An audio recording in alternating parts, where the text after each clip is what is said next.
আসসালামু আলাইকুম viewers, welcome back to my channel. Viewers, আজকে আমি মজাদার একটি বার্গারের রেসিপি নিয়ে হাজির হয়েছি। আর এই বার্গারটা কিভাবে তৈরি করা যায়, লেটস সি। বার্গারটা তৈরির জন্য আমি এখানে 5 পিস বড় মাংসের টুকরা নিয়েছি, আর এগুলোকে আমি ধুয়ে পানিটা ঝরিয়ে নিয়েছি। এখন এগুলোকে আমি কেটে নেব। অ্যাট ফার্স্ট আমি এটা থেকে এই চর্বিগুলো ছাড়িয়ে নেব।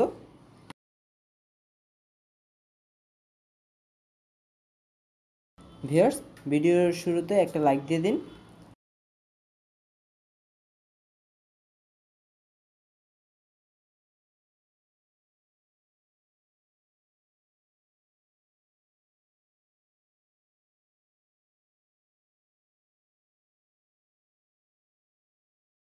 মাংসগুলো কাটা হয়ে গেছে। এই পর্যায়ে আমি এগুলোকে কিছু মশলা মাখিয়ে ম্যারিনেট করে নেব। 1/2 চা চামচ লাল মরিচ গুঁড়া, 1 চা চামচ আদা রসুনের পেস্ট, সামান্য লবণ, অ্যান্ড দিয়ে দেব সয়া সস। আর আমি এখানে লবণটা অল্প দিয়েছি, কারণ আমি পাশাপাশি সয়া সসটাও ইউজ করছি।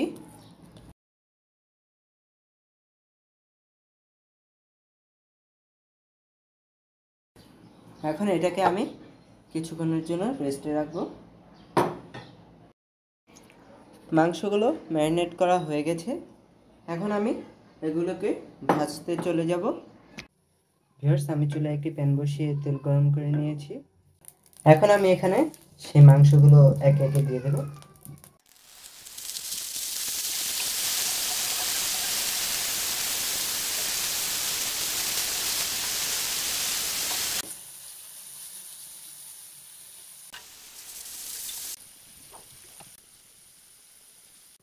ভিউয়ার্স, এখানে আমি অনেকগুলো মাংস ভেজে উঠিয়ে নিয়েছি।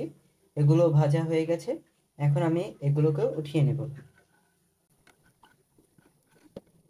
ভিউয়ার্স, বার্গার তৈরির জন্য আমি এখানে যে বানগুলো নিয়েছিলাম এগুলোকে একটু সেঁকে নেব।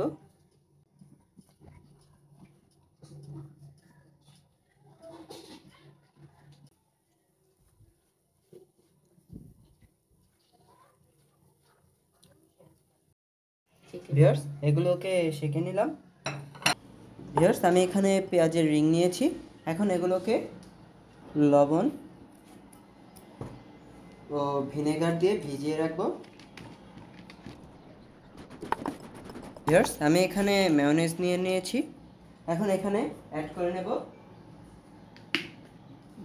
টমেটো কেচাপ, অ্যান্ড দিয়ে দেব চিলি সস।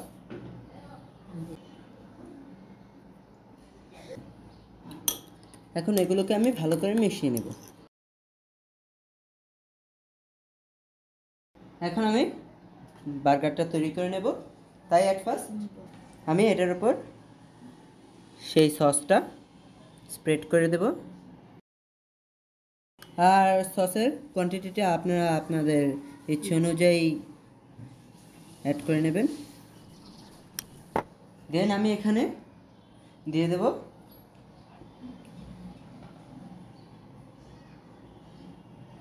শসা, অ্যান্ড অ্যাড করে নেব টমেটো। দেন এখানে অ্যাড করে নেব সেই মাংসগুলো,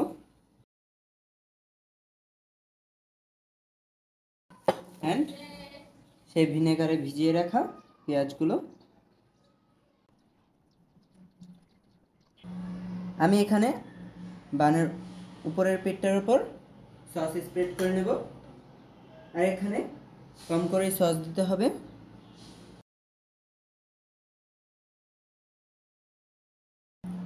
অ্যান্ড এটার উপর দিয়ে দেব। এভাবে তৈরি হয়ে গেল আমাদের বিফ বার্গার। এভাবে আমি আরেকটি তৈরি করে নেব। সো ভিউয়ার্স, তৈরি হয়ে গেল আমাদের এই মজাদার বার্গারটা। আর এটা অবশ্যই বাসায় ট্রাই করবেন। ট্রাই করে যদি ভালো লাগে তো কমেন্টস করে জানাবেন। উইদাউট এনি চিজ আমি এখানে বার্গারটা তৈরি করেছি। Don't forget to subscribe my channel. সবাই ভালো থাকবেন। আল্লাহ হাফেজ।